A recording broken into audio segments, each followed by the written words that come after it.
Good morning, class 8th. This will be your first lecture of chapter number 7.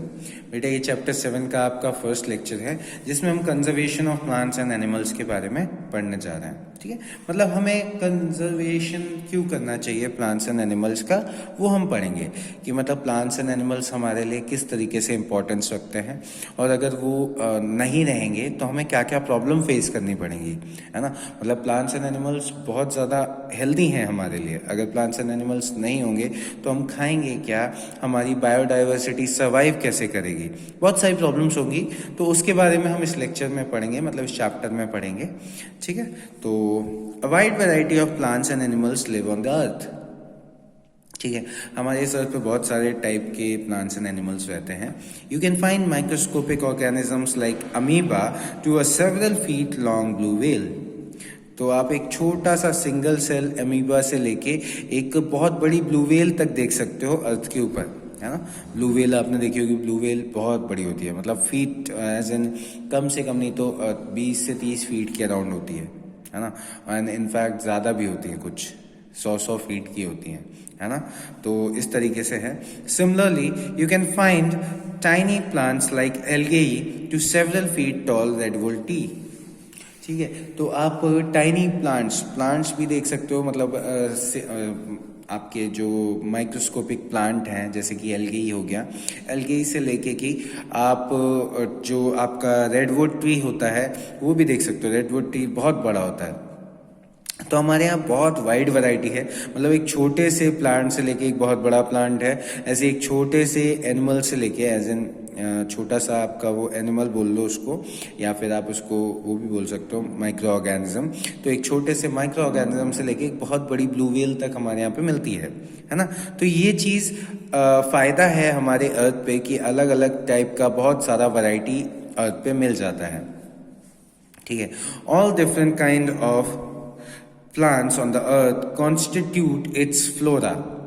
तो जो आपके plants होते हैं, ठीक है, अलग अलग प्लांट्स हैं अर्थ के ऊपर, तो उनको कलेक्टिवली हम बोलते हैं फ्लोरा.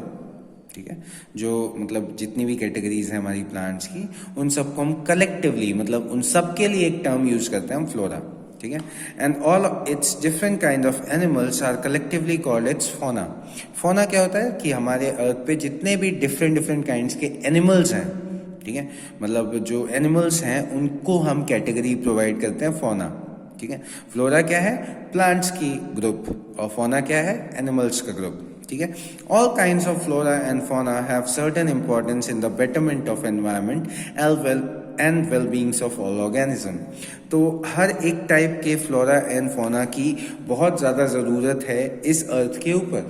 ठीक है, हमारे बेटरमेंट के लिए भी, हमारे एनवायरमेंट के बेटरमेंट के लिए भी इसकी बहुत ज़रूरत है. ठीक है, फिर आ जाता है बायोडाइवर्सिटी. तो बायोडाइवर्सिटी क्या है? Biodiversity refers to the variety of different plants and animals present in an area. तो बायोडाइवर्सिटी क्या होता है बेटा? Variety of plants and animals present in an area. एक एरिया में कितने ज्यादा आपके प्लांट्स एंड एनिमल्स प्रेजेंट हैं. You can find thousands of different species of plants and fungi, mammals, reptiles, amphibians, insects, primates, microorganisms, birds, rodents, etc. in just 10 square meter area of a tropical rainforest. तो एक 10 square metre के rain forest में आप इतने सारे different species देख लोगे, particular mammals के, रैप्टाइल्स के, एम्फीबियंस के, फंगाई के, मतलब माइक्रो ऑर्गेनिज्म से लेके बड़े बड़े एनिमल्स तक आप बहुत सारे अलग अलग जो वो हो सकते हैं, वैरायटी हो सकती है एनिमल्स के अंदर, वो सब कुछ आप 10 स्क्वायर मीटर के अंदर, सिर्फ और सिर्फ 10 स्क्वायर मीटर के अंदर एक ट्रॉपिकल रेन फॉरेस्ट में देख सकते हो. मतलब इतनी सारी वैरायटी है. ठीक है, this diversity can also be seen in desserts, mountains and oceans. तो यही वैरायटी आपको डेजर्ट, माउंटेन एंड ओशन में भी मिलेगी, बट वो उनके टाइप के, मतलब जैसे ओशंस में आपको मछलियों की एंड मरीन लाइफ की जो बायोडाइवर्सिटी होगी वो मिलेगी, माउंटेन्स में आपको माउंटेन टाइप की मिलेगी, एंड डेजर्ट में डेजर्ट एरिया में जो सर्वाइव कर पाते हैं उनकी मिलेगी. ठीक है, और country is rich in biodiversity.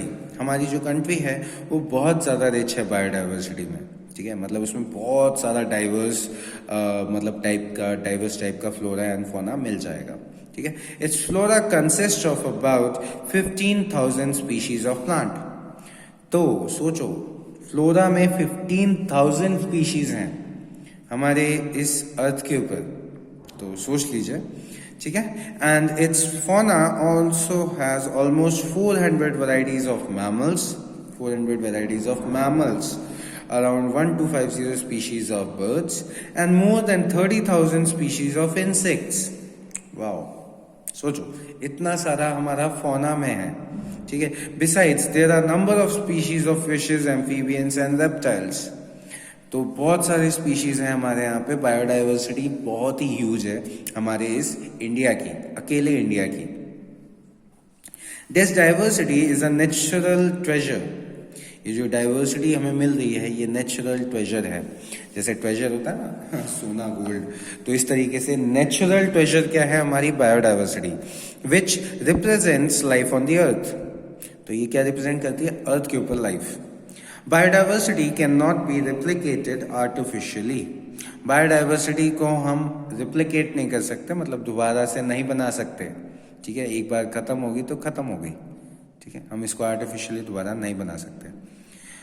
When scientists try and recreate an ecosystem by including various plants and animals in the required setting, the result is not as efficient or as diverse. तो जैसे scientist ने try किया अपनी तरीके से, उन्होंने उस तरीके का एटमॉस्फेयर दिया एनिमल्स को। ठीक है, उस तरीके के प्लांट्स दिए, उस तरीके का टेम्परेचर दिया, बारिश, सब कुछ उन्होंने एक आर्टिफिशियल बायोडाइवर्सिटी क्रिएट करने की कोशिश की, बट रिजल्ट्स उतने अच्छे नहीं थे जितना नेचुरल होते हैं। ठीक है, this is what makes biodiversity a very valuable natural resource. तो हमारी जो बायोडाइवर्सिटी है वो बहुत ज़्यादा इंपॉर्टेंट है। ठीक है, बहुत ज़्यादा, क्योंकि इसको हम रिप्लिकेट नहीं कर सकते, हम कोशिश भी करके इसको रिप्लिकेट नहीं कर सकते। ठीक है, तो valuable natural resource which needs to be maintained and conserved. तो हमारा ये जो बायोडाइवर्सिटी है ये बहुत ज़्यादा वैल्यूएबल है और इसको हमें मेंटेन भी करना चाहिए और कंजर्व भी करना चाहिए। Exploitation of any biological system beyond the degree of its renewability results in degradation and extinction of resources. ठीक है, तो एक्सप्लॉइट अगर हम करते हैं बायोलॉजिकल सिस्टम को डिग्री ऑफ रिन्यूएबिलिटी से, ठीक है, मतलब बहुत ज़्यादा एक्सप्लॉइट करते हैं जितना वो रिन्यू भी नहीं हो पा रहा, मतलब दोबारा बन भी नहीं पा रहा, उससे ज़्यादा हम उसे एक्सप्लॉइट करते हैं, तो इस तरीके से आपका बायोडाइवर्सिटी डिग्रेड हो जाएगा एज इन खत्म हो जाएगा।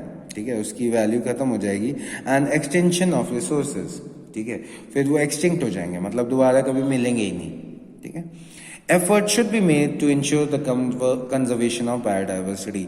हमें हर एक मेहनत करनी चाहिए हर तरीके से, जिससे कि हम अपने बायोडाइवर्सिटी को कंजर्व कर सकें। ठीक है, तो बेटा इस लेक्चर में आपका बस इतना ही। नेक्स्ट लेक्चर में हम एंडेमिक एंड माइग्रेटरी स्पीशीज के बारे में पढ़ेंगे। Thank you class.